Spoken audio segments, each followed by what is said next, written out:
Good morning, everybody. So it's been a minute since I've made a video. My apologies. I've been trying to focus on grading and getting back your first essays and then starting through everything else. This week I'll get caught up on your annotated bibliographies, get those back to you, and then we'll be making content and responses toward our final projects. We have conferences this week, and I'll explain that in more detail as we go forward. But generally, what I want to do this morning is to start going through your suggestions from the last response journals on videos that you think would be helpful and what we can do with those. Basically, they follow the following annotated bib and topic proposal examples, which is just a post on the Moodle, and I will make videos for that as well.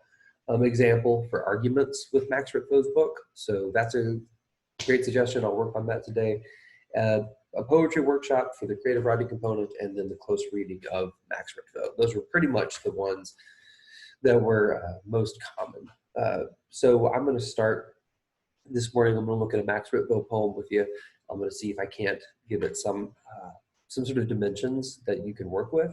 And then hopefully, there's also, some research process as well, which we'll be talking about today, hopefully, if not in this video, then in one coming up pretty soon.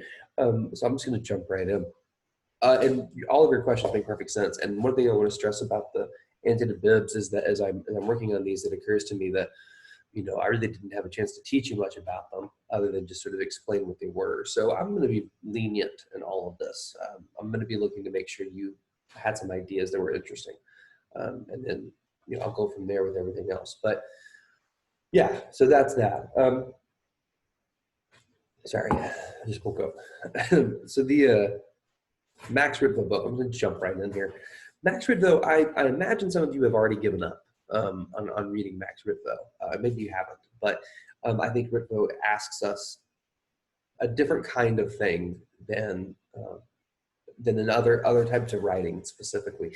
And in a lot of ways, I think Max Ritvo, in this book, For Reincarnations, it really embodies the frustration of people that people have when it comes to reading poetry, and how it's so specific and it feels like they're hiding something from you and nothing is really being just said, right? And there are many poems in here that I think fall under that category. But what I'd like to do at least to start with is to start with the first section, close read a poem, and then throughout the week is take a different poem from a different section and do the same.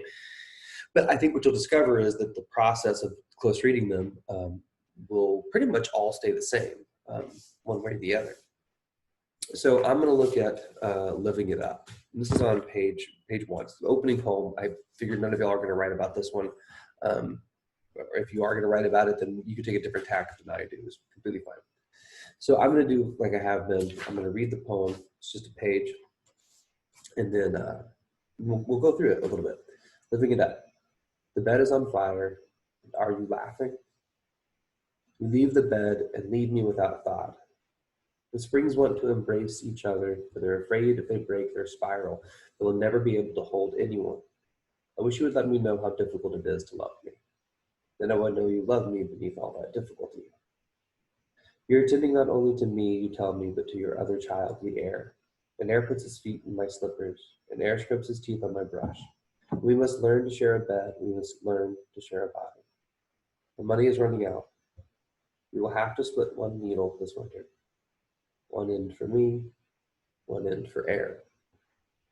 Okay, so in a typical semester, I would ask you all just to write in what you think right now. What did that create for you? What experience did you have? If it was confusion, great. If it was something else, that's always a good way to follow, to see if you can't come up with what we're trying to think about. So what we want to do here is we want to go from a close reading that works toward research, that works toward argument. That's always what we're trying to do. And each component of that is all designed to try and make this poem, and therefore the book, as we go forward, make more sense to somebody who's reading it and has read it, but wants to know more about it. And we're going to keep working with image and line, but I'll mention other devices as I go forward with this one. So As always, I'm going to start with the title, Living It Up. Actually, I'm going to pause here and take a screenshot of it and then share that. I think it'll be easier. Okay, so I'm going to go ahead and just share this. Sorry, not a great version of it, I know, but hopefully. Okay, so the first thing that I remember with the poem and that I want to think about is the title here, right? Living It Up. And then how the poem is interacting with this sort of expectation.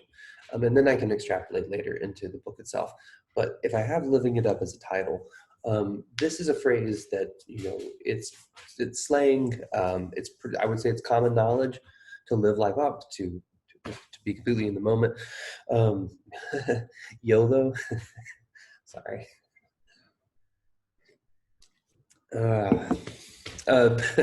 This idea of carpe diem. It's a carpe diem poem, really, right? This, to seize the day, to be present in the moment. And there are, so if we do a little side note here about research, well, we can already start thinking about examples of carpe diem poems and to see how that these poems, then this book maybe operates as a, seize the day kind of collection. And even the title of the book, For Reincarnations, has the sense of like, living it up, right? Like trying to continue. So there's a whole, maybe if not theoretical place I can do research. There's examples that I can look at to try and prove to somebody that this is a book that is, fundamentally a carpe diem book. Now, I'm not saying that it is, but that's an example of an argument that I'm just trying to get from the title. And now I've got a few different sources that I could go in, and maybe that rabbit hole would be interesting. So he's setting me up for this idea of a carpe diem, seize the day. When I read the poem, I don't necessarily feel that. I don't feel like a push toward maybe not positivity, but just like sort of forthrightness. That's not how I heard the poem. And so I'm curious then, how is that being played with? And I'm going to do that with, line and image and see what I can find. I see that like, everything's in a couplet, right? The 2-line stanza except for the first line. So I'm having like a kind of separation and that one experience. And that kind of sounds right because the relationship poem does seem to become more one-sided as the poem goes forward, even though it does end together. So other than that, first takes, everything is understandable from, starting to type again.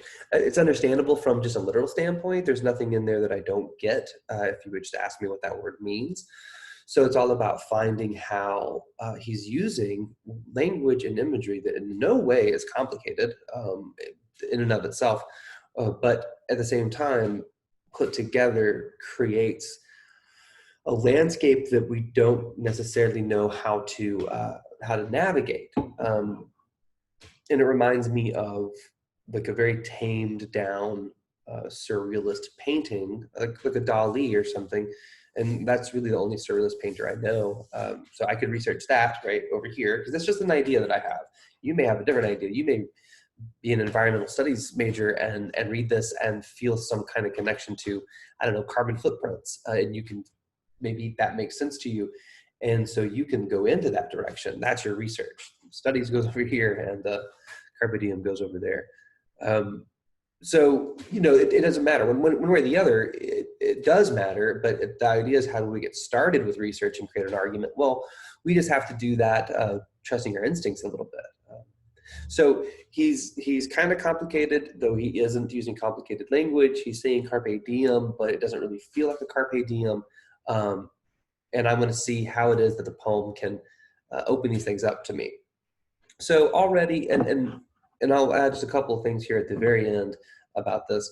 Pardon me, sorry. So already I feel like what it takes from us is as you can see, a pretty active engagement with the poem itself and some associative thinking on our part.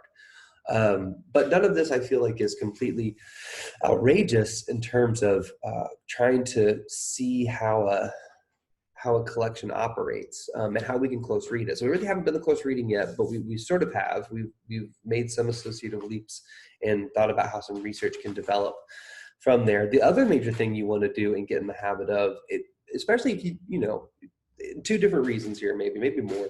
But just for your grade is, take these notes as you go. If you think about something, write it down.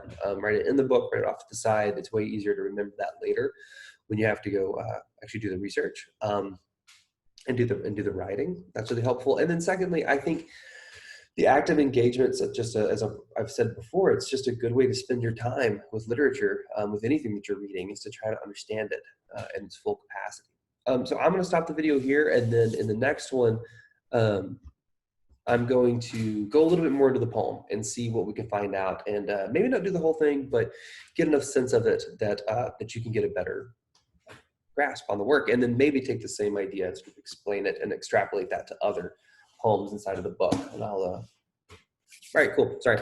Have a good morning until the next video. And then